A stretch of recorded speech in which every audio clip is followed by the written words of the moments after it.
Pasukan Hizbullah dari Lebanon mengebom markas besar Brigade Hermon ke-810 Israel sebagai balas dendam atas serangan Israel.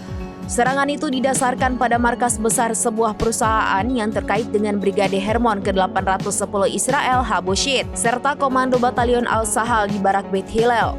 Dua titik vital itu diserang dengan rentetan roket Katyusha. Posisi artileri pendudukan di Neveziv juga diserang oleh rentetan roket. Hizbullah menargetkan lokasi Bayat Bilda dengan peluru artileri dan berhasil mengenai sasaran secara langsung.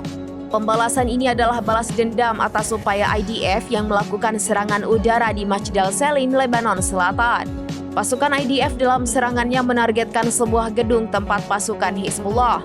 Jet tempur menyerbu gedung tersebut di wilayah Odaiseh, Markaba, Blida, Marun al-Ras, dan Cihine, Lebanon Selatan. Selain itu, Hizbullah juga dilaporkan melakukan aksi balas dendam atas ledakan massal pager ke pasukan perlawanan pada Rabu 18 September 2024. Sejumlah kebakaran besar pun terjadi di pemukiman Israel Utara, Kiryat Shmona, setelah roket diluncurkan dari Lebanon.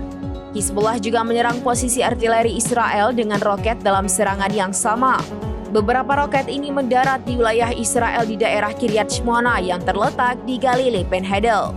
Sejauh ini, Israel telah menetapkan status siaga maksimum untuk mengantisipasi reaksi dari Hizbullah setelah ledakan perangkat pager nirkabel yang mengakibatkan 12 kematian dan lebih dari 2.700 cedera.